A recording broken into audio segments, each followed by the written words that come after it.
So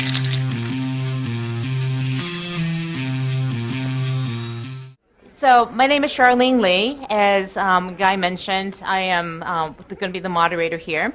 We are missing one panelist, Tim Westergren. He unfortunately could not make it. I was able to grab him on the phone and get his comments, so I'll be able to represent some of his advice. So what we're going to do is have our panelists introduce themselves, and then we'll get going with the panel. Anita, why don't you get started? I'm Anita Cohen-Williams. My company is MySearchGuru. We've been doing organic search engine optimization since 1999. I've been watching SEO change over the years, and we now do ghost blogging as well, and I'm doing social media optimization. I've been on Twitter for 2 years, so I'm an early adopter. My name's Neil Patel, and pretty much specialize in search engine optimization, social media marketing, and other various forms of pretty much just basic online marketing, and I'm a blogger, so. I'm Dion Lim. I'm president of Simply Hired. We are a job search engine. We actually just completed last quarter our 18th consecutive quarter of growth in traffic. We reach now 10 million unique visitors a month, including widgets. It's over 22 million. We power jobs. We get actually about half of our traffic from our partner network. That includes LinkedIn, MySpace, Plaxo, Businessweek, CNN Fortune, U.S. News and World Report, and over 5,000 blogs. And what's your cash situation, profit situation? For last year, we've been cash flow positive, break even. Okay. Sagar? I'm Sagar Kamdar. I work at Google on the search team, primarily focused on Webmaster tools /Central. Okay, great. So the way I'm going to run this panel is break it up into 2 parts. The first part is really how do you get traffic driven to a website, to a particular product or service. And we'll open up for a few questions and then continue on to very specific advice to entrepreneurs on how to drive traffic. As we saw from the last panel, there's not a lot of people who are willing to pay. So I think one of the first things, and you heard this from Chris Anderson later today, is that the first thing before you do anything else, you've got to get the people there. And so we're going to focus on that part of it. How do you stand out from the plethora of other sites that are out there? How do you really reach through, break through, grab people's attention? Granted, search is a big part of it, but there's a lot of other things, Anita, as you were talking about. Mm-hmm. So I think the first thing to ask is what's working and what's not working? And especially as the landscape is changing, as more and more people are not just going to search, but also finding things from their friends, the importance of social media, the importance of partners. So what do you think is working or not? Dion, I'm going to ask you to go first a little bit, because you are running a site. You said actually that you have a different point of view than just search out there. Sure. Tell us a bit more about your strategy. Yeah, Charlene had asked me as we were preparing how much traffic we get from search engines and how important it is. And the thing I mentioned there is you don't get to 10 million uniques a month just by optimizing for search. It's a very important part of the strategy. But I do think that the partner network is very important. I think having a widget strategy, a distributed strategy, is also very important, as well as your social media. So in terms of those different categories, I think one of the more interesting areas that Simply Hired has done some great work is in the partner network. And I think there's a great quote from Mark Twain who talks about the holy passion of friendship is of so steady, so sweet, so loving and enduring a nature that it will last a lifetime if not asked to lend money. And I think what we have certainly found is that if you can figure out a way to help people make money, that they will be your friends for life. And I think that figuring out how to make money has to start from day one. I know this particular panel is about traffic, but I would encourage all entrepreneurs not to put their product into beta without putting their business model into beta at the same time. Because I think there are a handful of companies like YouTube, Google, Twitter, Facebook that get to hold on to that religion of it's about the user experience, user experience, user experience. 99.9% of us, we have to build a business that generates revenue and profits. Right. And you've been very successful at getting to search. You actually kind of fell into search a little bit. I was reading about your bio. Can you just talk a little bit about what you have found to be successful in driving traffic? Again, search is a big part of it. Yeah, search is a big part, and people are always going to use sites like Bing, Microsoft, Google, although I use Google, not Bing, but Google, Bing, and other search engines. But I think what's effective that a lot of companies are starting to leverage but haven't been so much in the past is the blogosphere. If you can get a few big bloggers to start talking about your company and your brand, what's going to end up happening is going to create a ripple effect in which other smaller bloggers are going to start talking about your company and brand, and sooner or later a lot of those visitors aren't just going to come to your website that are reading these other blogs, but they're also going to convert into paid users, especially if those other bloggers are saying good things about you, right? So for example, if you get a Michael Arrington from TechCrunch to say great things about your product or service, there's a good chance that out of his 2-3 million readers or whatever he has, a small percentage are going to go to your website and sign up. That's a big if, though. And you're hoping they say good things, too. So, well, if you create a good product or service, I don't think it's a big if to getting people to actually convert into paid signups. So from what I've seen, every time I've been on TechCrunch, I've seen other people, as a quick disclaimer, I do TechCrunch's internet marketing. It's quite a bit effective. okay. Anita? Well, because SEO has changed a lot, and I mostly do organic SEO rather than pay-per-click. Search is crucial because the people who are out there who are your potential clients or customers are looking for you not under the name of your company, but under the keywords. So organic SEO is still as crucial. I keep seeing articles saying SEO is dead. No, it's changed. It's morphed from what it was 5 years ago, but it's certainly not dead. And what you need to do as a product or service is get the word out. And part of that is your organic SEO. Part of it is getting in the search engines and being found not just in Google, but in Yahoo, in Bing, in the smaller engines as well. Even though not much of the traffic goes to the smaller engines, what does happen are the smaller engines are inbound links to the big engines. And that's a really important thing. And as you're starting to be found there, you then switch over to a social media type of program or social media marketing, where you let the different social media sites know about who you are and what your service is or what your product is.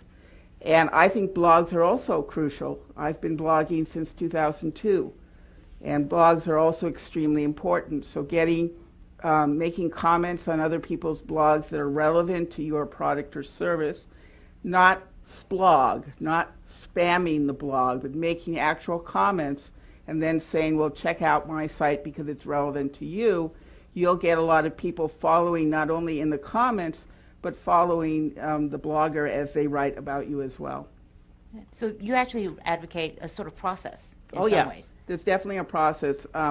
What we're trying to get our clients to do and to teach them to do it themselves is you go from the organic SEO into social media and then get a blog going, and then we submit the blog to the blog engines and the blog and the search engines that have blogging directories and other parts of it. That way you start getting the word out to all of the internet, not just bits and pieces of it at once. And it's sort of a 7-pronged method. We call it our Hydra.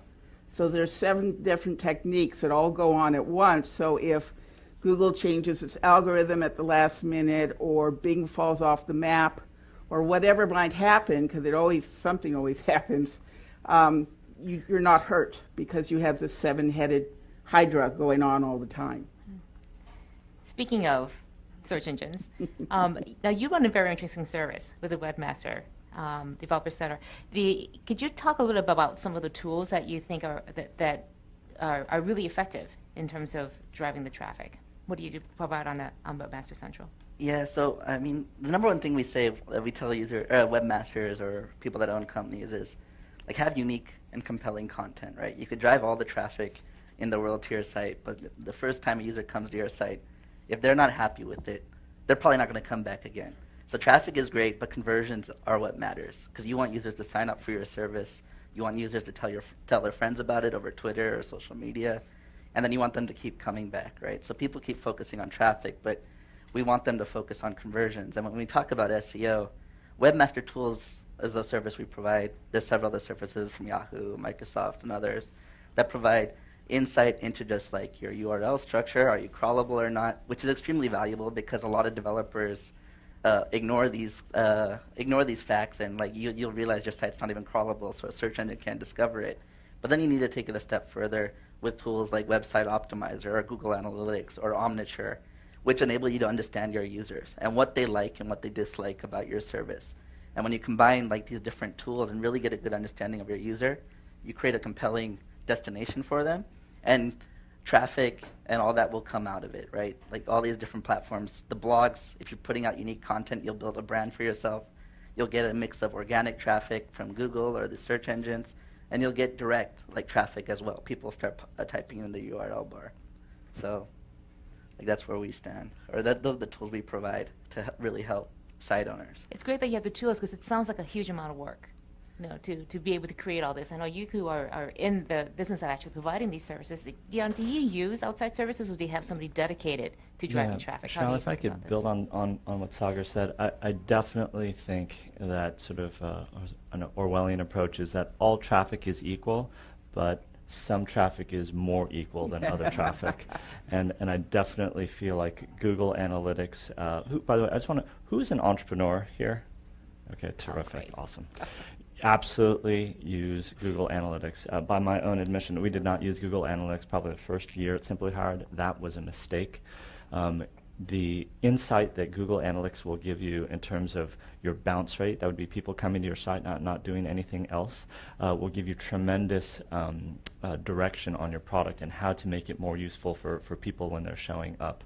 And I think that depending on traffic, whether it's SEM or SEO or partner referred or direct traffic, you will see a difference in the level of engagement, and that is critical for guiding yourself. In terms of how you build your traffic strategy, we absolutely have someone who's totally focused on driving traffic. And there are a ton of great tools out there. There are definitely good consultants out there. A site that, or two sites I would recommend you guys check out is SEOmoz.org, which is a terrific free site. They also have a subscription service, which is very popular.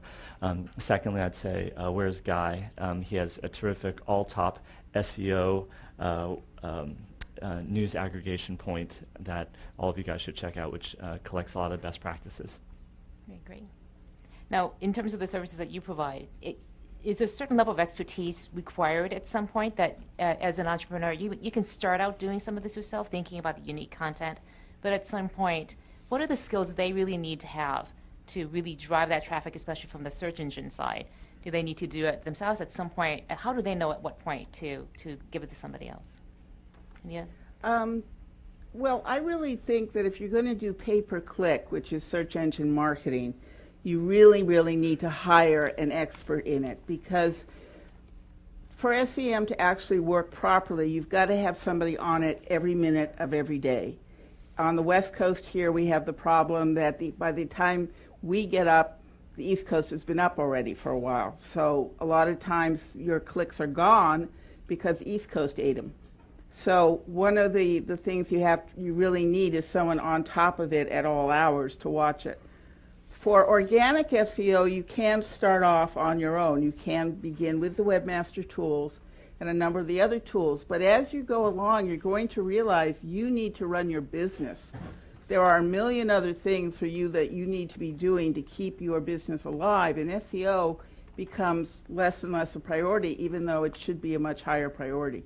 So I always suggest that you start off by hiring someone who does the organic work, and then work with them. So have them check in after it's done, have them check in every few months to make sure it's working, to tweak the meta tags. The thing about SEO, which I've learned from long experience, is you don't just do it and walk away. You have to keep coming back. You have to keep checking and making sure the keywords are working, the tweaks you did are working, and then you look at the Google Analytics or the weblogs or AW Stats, whatever you're using, to see where are people coming in and where are they leaving, and maybe some page needs to be tweaked more so people don't leave quite as quickly. And Neil, you were saying that you also do quite a bit of work for TechCrunch. I think you work for Ltop too. So can you just give an idea of what kind of work you would actually do with these businesses? Sure. So it's more so just consulting them, right? So it's figuring out what are the overall objectives and how are they going to get there. It's, figuring out, all right, is it going to be through SEO if they're trying to get a lot of organic traffic, maybe they don't have high conversions, or is it something in which they have big budgets and they can do things like pay-per-click marketing or test the waters with social media marketing if they have a new and hip product. But overall, going back to what you were talking about originally, I think as a company, most of you guys are startups and entrepreneurs. Maybe some of you, a lot of you guys raise money or not, or either way, I'll try to do as much as possible in-house. Why? Because us consultants, we're here to take as much money from you guys as possible and do as little as work. It's the reality of it, right? It's business. I've gotten clients in which we've charged anywhere from 20 to 100 grand a month, and it's just, all right, how much of it can I pocket? It's who cares? You want to make it seem like you're doing a lot of work. But you know what? If you have someone in-house, you can actually get them to wake up early for the East Coast time. If they're we'll wake up, right? You're not going to know if they're actually going to wake up or not.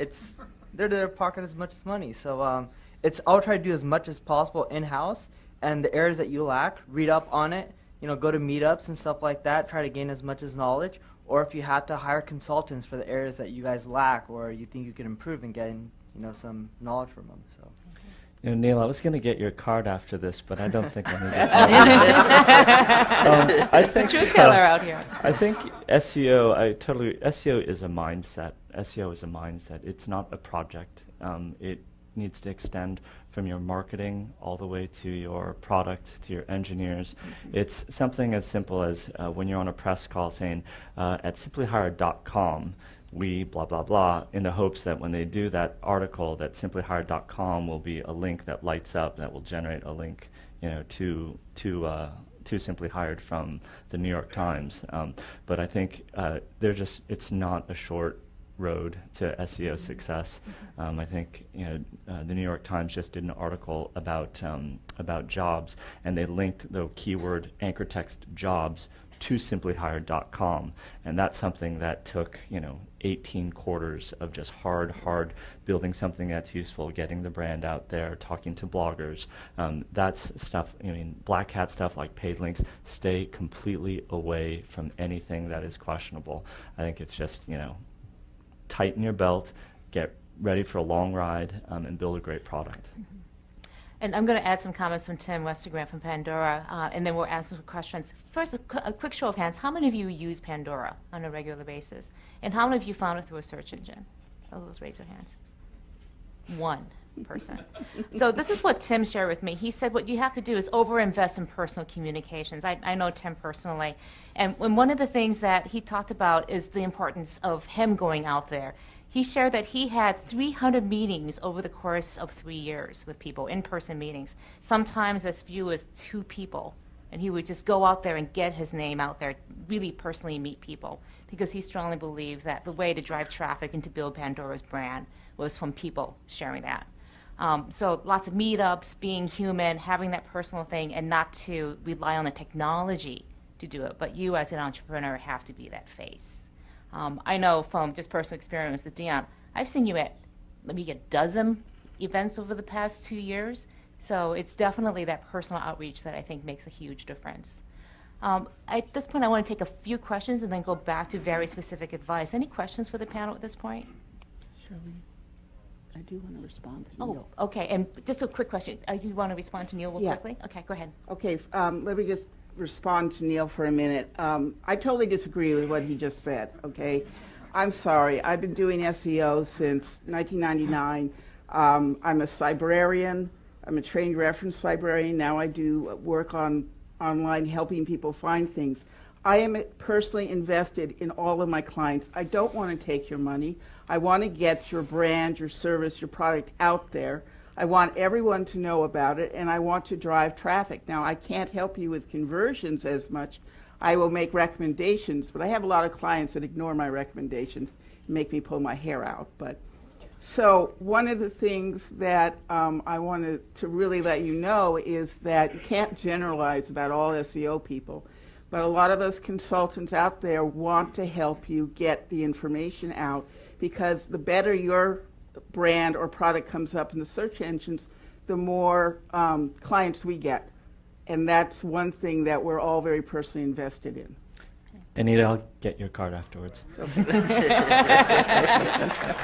we had a question over here. Yeah, question about quality of traffic. We had talked about SEM and SEO, and my question to the panelists is, how do you see the differences in terms of conversion traffic from SEM versus SEO?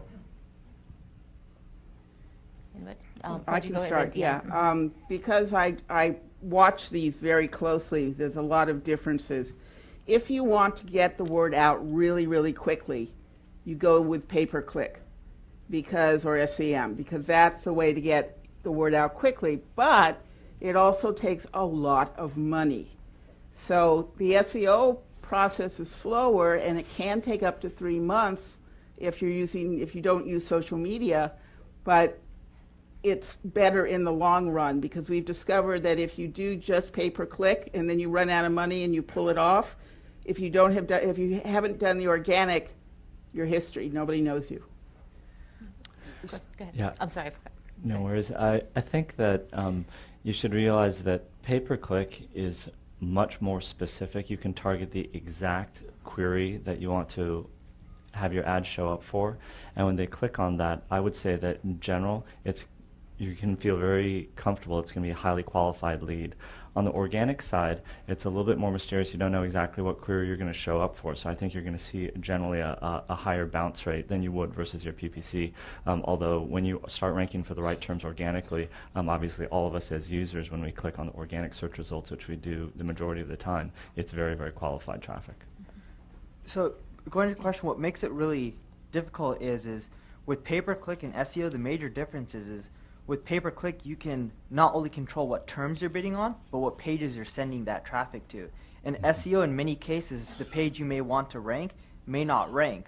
So the conversions, in many cases, what ends up happening is users that come from search, they may convert a lot higher because, like, oh, this is natural, it's naturally ranked there, and a lot of times with the paid, it's an ad, right? So they may just go to the next ad. But what ends up happening is if you can control the page right, make sure that you're optimizing for conversions, and you're offering, let's say, a paid product or service is nothing for free, you can do pretty well with pay-per-click over SEO. If it's like a free service like a Facebook or something like that, in many cases you'll find out you'll start getting more conversions from organic rankings. We had a question in the back there, and then we'll go back over here. Yeah. I'm going to take a page from Dion and say that our website is indianbento.com, and we serve organic, healthy Indian food online. But here's what I wanted to say. When we use Google Analytics, we were very lucky to have been posted on a number of blogs. And I agree with Neil. What happened, we saw in our blogs that when we got onto a nice blog like Thrill List in San Francisco, our traffic went up from 20 to 30 visitors a day to about 1,000. And that stayed for a long time. So, but it's not like we have a science to try to get on blogs. Neil, would you offer any tips on how would you really cultivate blog writers?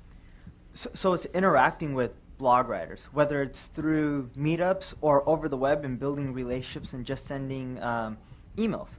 For example, the way I met Guy Kawasaki is, I think, maybe a year or no, probably longer than that, 2-3 years ago, I sent him an email saying, hey Guy, you're a marketer, or when he launched his blog, he was saying, I'm Guy Kawasaki, evangelist, marketer, and so forth and so on. And I say, here's all the marketing mistakes you're making on blog.guykawasaki.com, right? It's just hitting a lot of these people up by random. Some people are going to get ticked off and say, I think you're full of crap and you're a retard. And then some people are going to be like, okay, cool, I want to learn more. Come down to my office and explain X, Y, and Z. By building these relationships, what ends up happening is you can try to get them to post on your products, your contents, or whatnot. Obviously, mine's a different case because I'm an internet marketer and I can use that tactic. But if you have, what was your website again? It's food. A food, right? So you can go out to other food bloggers and start giving them critiques or advice, or if someone's talking about a specific recipe, you can say, if you alter it by X, Y, and Z, it may be a bit better or whatnot. But by just reaching out to these bloggers, sooner or later what you'll realize is just someone will start naturally writing on your company. I think the much very similar to the SEO comment, is there are just no shortcuts. I think they're just don't think about shortcuts. This is about building relationships. It's about getting out there, showing true passion and interest in bloggers. No splog. Just get out there, find out the bloggers that really matter, identify the top 10 influencers in the vertical that you're focusing on, reach out to them, say something interesting on the blog, read their blog, and build a relationship with them. Quickly. Yeah, and just quickly, go to Blog World Expo in October in Las Vegas. You'll meet a lot of bloggers there. Check out on Alltop. I also work for Alltop. I'm the SEO for them. Check out the food section. And also there's a number of other types of blog directories that I can talk to you about later. Question over here. How good is Google at cutting off people you feel have crossed the line? And how long does it take to catch them? Crossed which line? Any line that you think should not be crossed. It's all the black hats, though, Yeah. I guess. So, I mean, There goes Yeah. Sagar. we try to do our best. Like, we have our Webmaster guidelines out there. And of course, we hear from folks such as yourself or our users that, hey, this guy's doing black hat, whatnot, why aren't you nailing him? There's definitely folks that fall through the cracks, but we do our best to track them. And we have ways for users such as yourself to report these people via like our report spam and paid links. We take those reports very, very seriously, and we just do our best to keep the search results clean. Anybody else? As an independent guy that's done quite a bit of black hat, you should go with the clean route. It is ideally, the safest route in the long run. But here's my theory. There's a guy named Greg Bozer. His quote is, "You don't go into a gunfight with a knife, right?" In which you don't. You're going to get killed. There's certain industries or certain areas on search engines, let's say credit cards or poker or gambling or whatnot, that are very competitive. If you don't use black hat techniques, you're not going to succeed. And everyone else who's up there, in most cases, is using black hat techniques. So sometimes you have to, but the ideal long run solution is to use the clean tactics, because search engines will sooner or later catch on. And then my comment to that is I've actually found Yahoo to be a lot more open. When I Twitter about people doing things like that, Yahoo picks up on it pretty fast. I've also emailed Yahoo a couple times, and I've caught some major things that are not on Google but were on Yahoo at the top, that they were definitely getting tricked. And I sent an email to someone or to the Yahoo group and got an answer, and they were taken off very quickly. I'm going to take one more question, then go back to the panel. Over What was the here. question? Over here? Okay. So I let's get to get suppose this. that Audi sends you an R8 to use for a week. And then you use the R8 for a week, you take a bunch of pictures, you blog about the R8. Is that considered a paid post with a no-follow rule and all this kind of stuff? Because, what's the rule on that? Well, how does Google look at that? Did Audi buy off the blogger, or is it just how reviews work? You loan him a car, he blogs about it. Yes, the guy's been talking to Michael Gray and Matt Cutts a lot, I think. So, yeah, this is definitely an area of confusion. I guess it goes to intent, right? Like, Audi is not really in need of links. Like, Audi is a reputable brand. But they need people to review their products. And you're not going to review an Audi by going to their dealership and sitting in it for an hour and saying, hey, this is a fantastic car. So there's a balance. There's folks that have malicious intent where they'll start partnering with somebody that has 100 sites all over the world and put a widget that's not related at all to that content to try to get links. And like, that's definitely against our guidelines. But then there's folks which are perfectly justifiable. Like Guy, I guess, he reviews a lot of cars, and Audi just wanted his feedback on it, and honest feedback that he was going to provide, whether it's positive or negative. And they got a link from him. The intent from Audi, I don't think, was to get a link. It was really to just get feedback from some reputable folks on And they got what a this great product deal of is. marketing, too, out of it. Because a lot of people read that blog post. Not a lot of people appreciate it, but some people found it kind of objectionable because they thought it was a sponsored post. Well, just so you know, lots of quote-unquote SEO experts are just ripping me for reviewing cars. They're saying that if Audi loaned you an R8 for a week, If you had rented the R8, it would have been $500 a day. So that's really, you know, $3,500 worth of consideration. That's a paid post. Nonsense. So paid post person? Well, I think the FTC is now playing with this problem as well. But if they're paying you for, you know, like they pay you a consideration to review their stuff, and they want a positive review, or they're hinting they want a positive review, I would say that's a paid post. However, if you make it very clear in your blog that this has been paid for, and Chris Brogan has done this, a number of people made it extremely clear, almost like the sponsored links in Google and Yahoo, that this was paid for. Those of us reading it understand that, and then take it with either the grain of salt that we want to use or a boulder of salt, it depends. But one of the things, if you're given something to use and you don't get to keep it, you have to send it back, to me that's like Consumer Reports. It's not a paid post. And, you know, people jumped all over you, Guy, for things like ghost tweeting. And then I got jumped on for ghost blogging. So people don't really fully understand how paid posts work. Okay. I'm going to go on to the next area, and then we'll go back to questions. I think the question that keeps coming up is that this takes a long time. It takes a lot of effort, a lot of thought. How much time and effort should an entrepreneur spend on thinking about driving traffic versus all the other things they have to do, like, revenue model, product development, you know, hiring the right people, financing? So, Dion, you're an entrepreneur. Oh, sure. You know, I'd probably say the first thing that entrepreneurs should focus on is hiring good people, and that's very cliche, but that really is the core of the business. After that, I definitely think, as I mentioned before, product and traffic need to go, but I would tell you that if you can't generate traffic, it just doesn't matter. It's an irrelevant, your business is irrelevant. And of course, you have to build the product first. So when I think about Simply Hired's own history just for a moment, the first year we built the product, the second year we figured out the business model, the third year we really drove traffic. And I would say that's sort of, you know, the order. And I'm wondering, from the discussions that you see in Web Developer Center, do you have that kind of discussions amongst the people there too as well? How do you think about it? Yeah, like people always say like how like this seems like it's a full-time gig, or how much do I need to invest in it? And the reality is like you need to have a product that's compelling, right? Like Gmail, I guess a lot of folks brought it up in the prior panel. Like the reason Gmail has been successful is when we first launched it, we opened it up to 1 gig. It was 1 gig. Like at that time, I think most mail providers were 10 megabytes.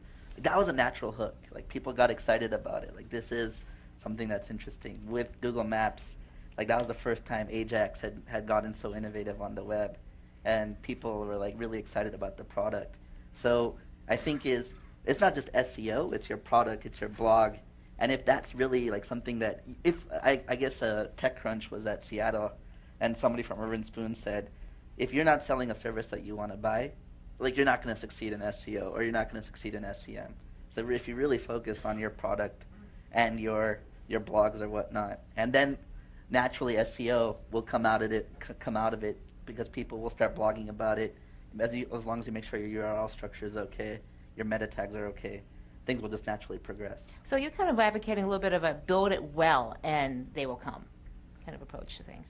Yeah, because I mean, you could spend a lot of money on advertising or spend a lot of money on SEO, and you'll get a lot of traffic to your homepage, but getting traffic to your homepage and not getting anybody to sign up for your service, I would assume is not very valuable for a lot of you folks. And then if people don't want to keep coming over and over, like it's just not doing you a lot of benefit, right? Having a high churn rate on your website, it may help you on display advertising, but it's not going to help you to build that continuous user base or that growth that you'd want. Interesting.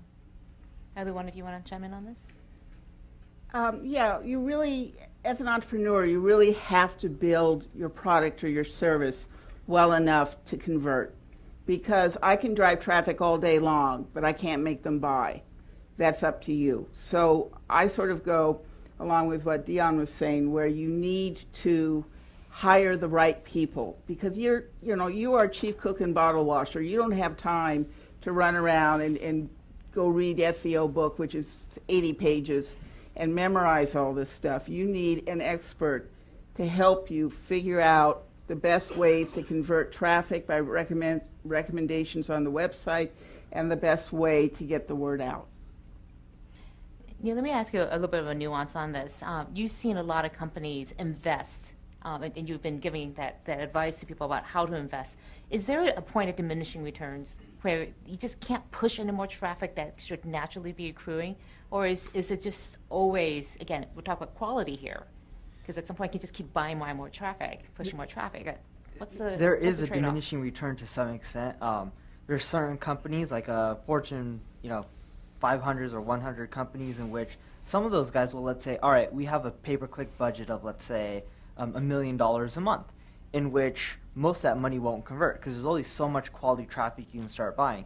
And after a while, a lot of these companies are just spending it to keep their budgets, because if they don't spend that money next quarter or next year or however it works, they're not going to end up getting that budgets. But yeah, to a certain extent, if you keep on spending too much money or just getting a lot of traffic from the same sources, after a while you're going to drain a lot of the main keywords or the main traffic sources that you can get that are converting.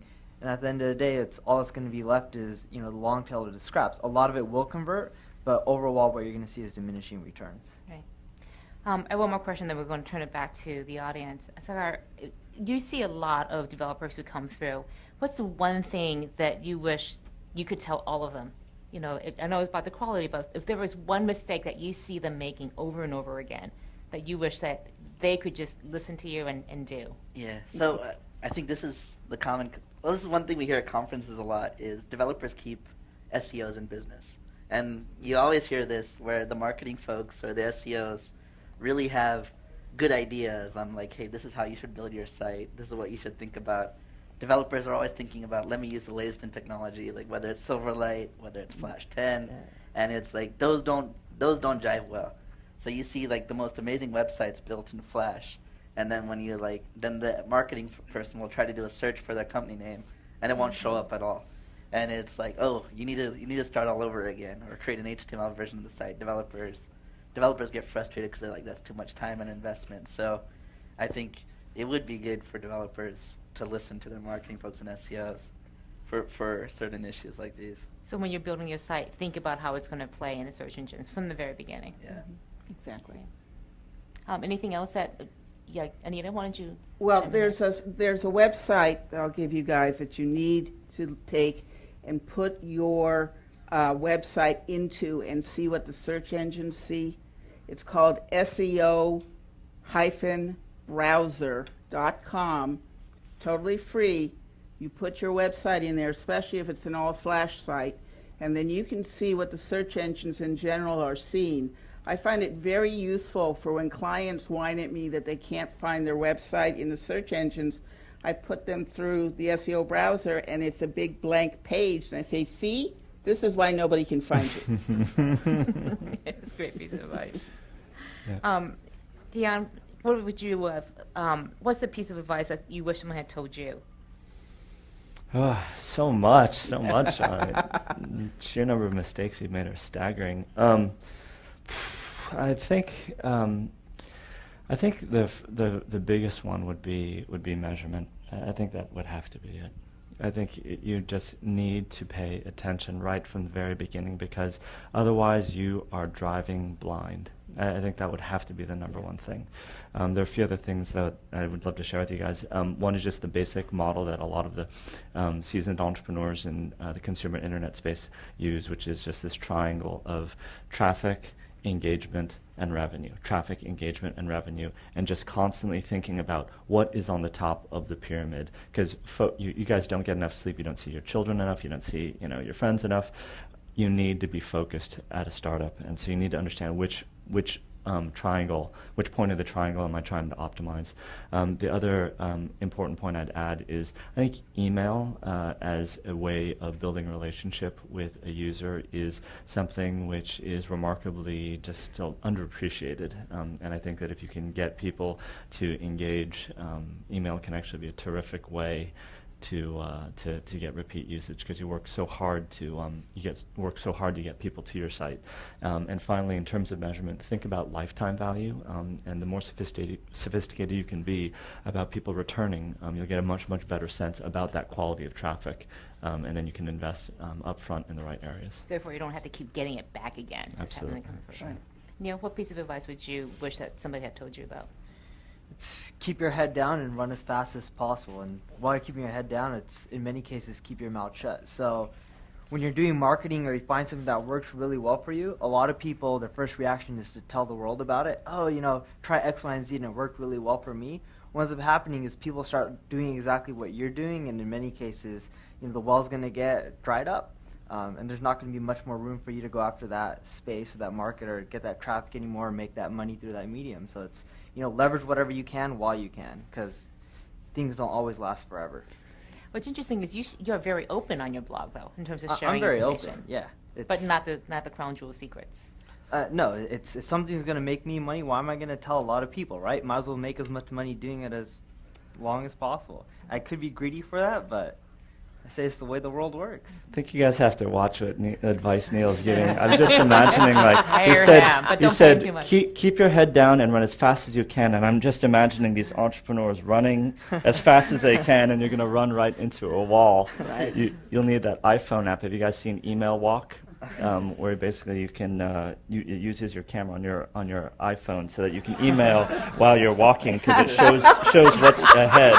So if you're going to follow Neil's advice, you should use Email Walk so you won't have your head down and run into a wall. I like it. Got to get it now. Questions? Anybody with a question out here? I'm not sure where. We have one in the middle back there. Hand up.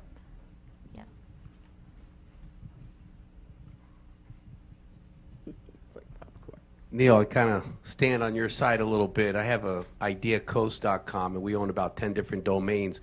But one of them, golfcart.tv, we hired an SEO company, 2 of them out in Manhattan. They were doing exactly what you said. They were sleeping all day, and they weren't being what they're supposed to be doing. And we spent $250,000 until we figured out. We see them all the time at the Yankee games or whatever, but never working. So one thing with entrepreneurs is make sure, Anita, I'm sure your company's very qualified and sounds very successful, but I do stand with you being honest to everybody on that part. It's the way I got started in the space. Is my first website was a job website.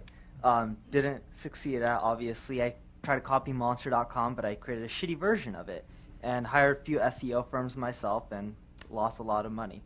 And after that, I created an SEO firm and went after the clients and provided results. But nonetheless, there are good firms out there like yours, but there's also quite a shady. Big, yeah. It's not necessarily shady. It's at the end of the day, it's if you have 20 clients, you're going to concentrate on the guy who's paying you the most money. It's just economics. Mm-hmm. And so I think a lesson to entrepreneurs is just don't pay somebody and then leave it and assume that they're going to be doing the job. Really pinpoint, and it's hard in SEO because there are no guaranteed results. It's sort of like PR. Right. You pay somebody hoping that something comes out. Well, one of the big things is if an SEO firm guarantees you one of the top 10 rankings in Google, run the other way as fast as possible.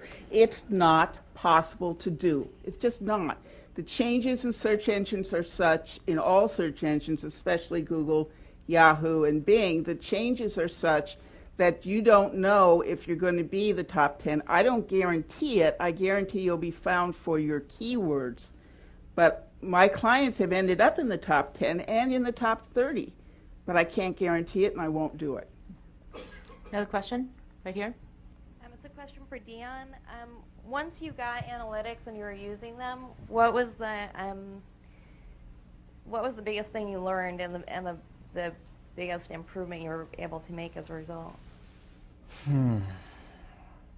I would probably say that when you get traffic from a search engine like Google, you would be shocked at the long tail of terms that they drive traffic to you from.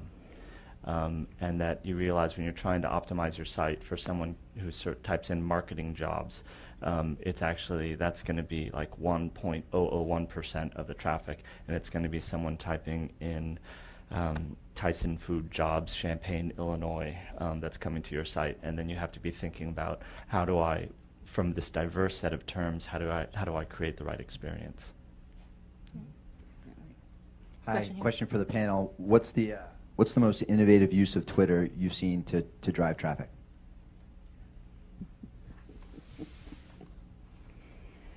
Anyone want to take that? Well, there are contests that I've seen going on. One of the cool things about Twitter that I've noticed is if a company sticks its foot down its throat, you hear about it on Twitter and it goes all over. So the Skittles somewhat mess, the Motrin Moms thing that went out of control. But for getting people to sites, people who tweet video links, a lot of video links, a cleverly designed video by a company will drive a lot of traffic. And even though Twitter has no follow links, it doesn't mean anything. People still follow to the site, whether or not the search engine sees it. I think my personal point on, I'll just chime in terms of Twitter, there is no magic bullet, and I see a lot of companies just pushing out content through Twitter in the same places where they would put status updates on LinkedIn and Facebook, push a blog all the way through it. And Twitter's a very different animal in that it's much more personal communications. And so I see the companies who are doing a much better job at it are the ones who are investing, using technologies like CodeTweet to be able to have multiple people in there so it's not just one person carrying that burden. I find that customer service definitely works really well. If your customers are out there, they're twittering about some product going wrong, you better be on top of it really quickly. And that the response that you have there really drives the traffic up a lot. Another question? Right here. For Dion, you said you're using partners to, you're incentivizing them. What exactly are you doing to incentivize them? And more focused question would be, the real estate on their website are worth something. So how are you paying them for that real estate? Sure. The basic value proposition we provide to our partners is they can provide job content. So if you go to CNN Fortune, for example, and they have a Fortune 500 article next to every company. So if there's Apple that is profiled as a Fortune 500 company, you would see right next to there a section of the website that says jobs at Apple. And we also link over to a jobs section within CNN where companies can actually post jobs to CNN's audience. And we do all of that on a revenue share basis. So it's money. You're generating money for them. Correct, exactly. That's the key. One more question here, and then we'll have Bill up in front to close out. I just want to ask, so we talk a lot about sort of driving traffic in its marketing. So I was wondering from the panel, so what do you see that company have not done enough in terms of their sales strategy to sort of follow up, especially in the B2B space? Have not done enough? I'm sorry, has not done enough on it. Have not done a better job in terms of having a sound sales strategy to really convert those leads. So converting. Right. So one thing that I've seen is what works really well in the B2B space is when you're getting the traffic in, you get them to a white paper, you get their email, talk about a white paper that's just general to the industry, not necessarily about your company, just giving a lot of free advice, and then from there try to convert them into a paid customer. That works really effective, and a lot of B2B companies haven't been leveraging that well, but a company that has been doing it for years is IBM, and it's been very effective for them. Actually, that's kind of interesting. I'm going to do a little to-do when I go back to Simply Hired.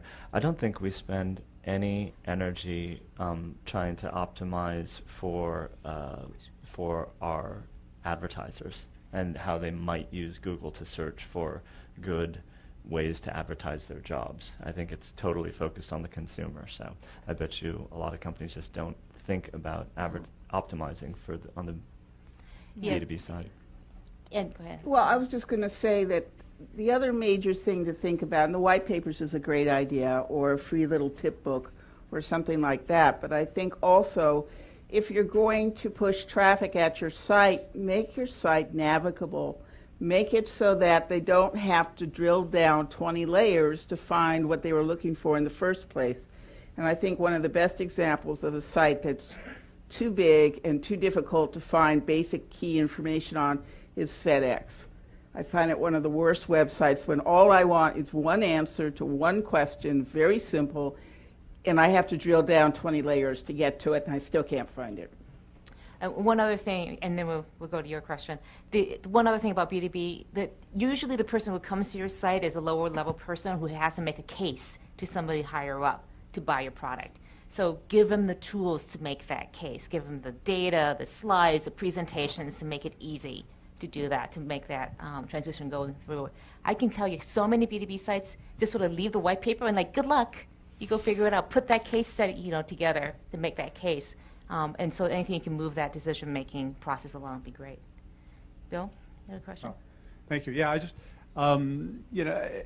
way back in history, these panels were recommending to all the entrepreneurs, like 2 years ago, make sure you have a blog on your site, right?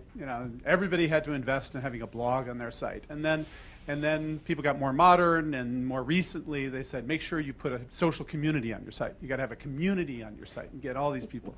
And now, maybe this year it's make sure you, I don't know what it is. It's Twitter, you got a Twitter thing going or whatever. So the question is, how should these guys allocate their resource against the next big thing? And should they? What is the next big thing that is going to come up the way they can advance? But how do they decide how to allocate their resources across all of these things that you guys recommend? What are the sort of your key advice to them? Assume I've got a brilliant product. I got a brilliant product. How do I handle all the things you're asking us to do in terms of all the different advice that we get from the experts on how to drive traffic? Yeah, so I think it goes down to your user base, right? There is no silver bullet. Like Twitter is hot right now for a lot of folks, but for certain industries, it may not work. Like you may get a lot of followers on Twitter because people talk about you, they know your brand. But then if you're selling something which doesn't really make sense on Twitter, you may be wasting your time. I think this is where Google Analytics or doing logs analysis and really understanding your users helps. Like a lot of us give advice on the new things that are out there. Blogs aren't so new anymore, Twitter, etc. But if they don't make sense to your users, maybe you shouldn't invest in them, right? So look at your analytics reports, look at your bounce rates, etc. I think a lot of companies try to get onto the hype bandwagon and see what's cool, hoping that will make themselves cool or make themselves convert.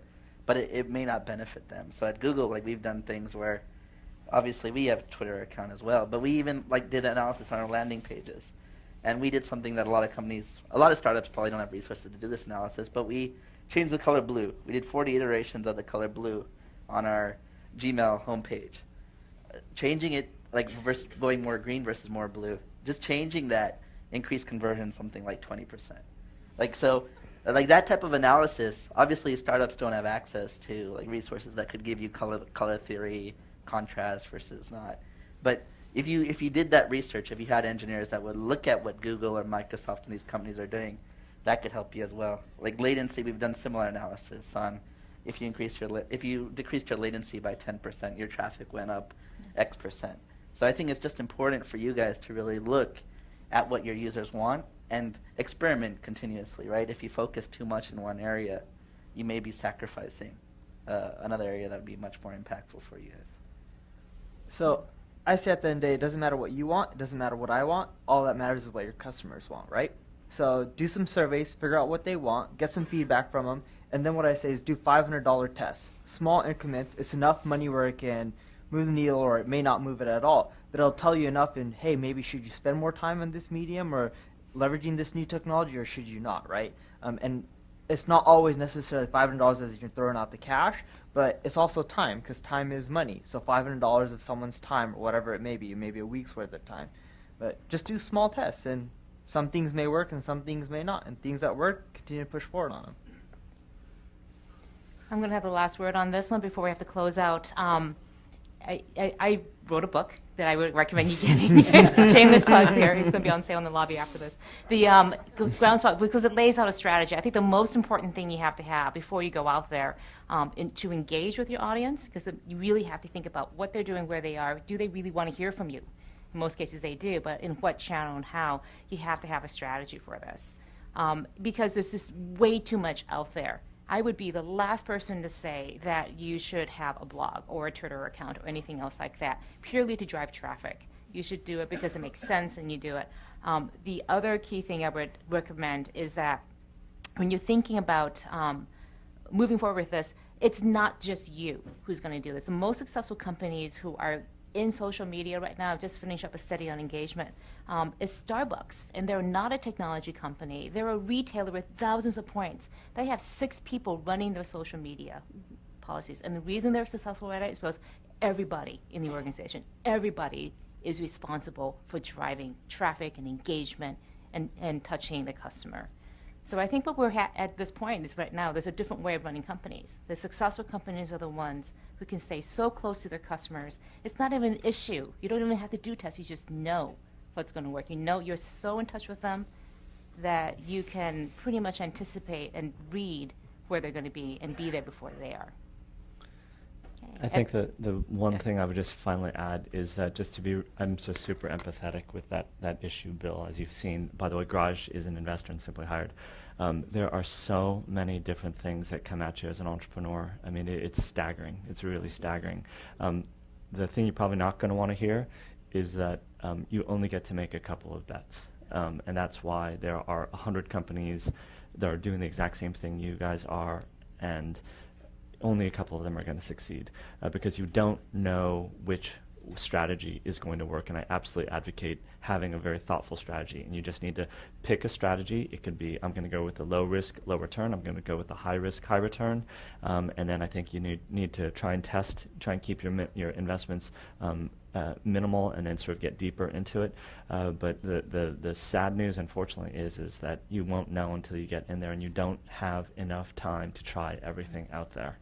Well, thank you. Thank you, Jeremy, and thank you, the panelists. And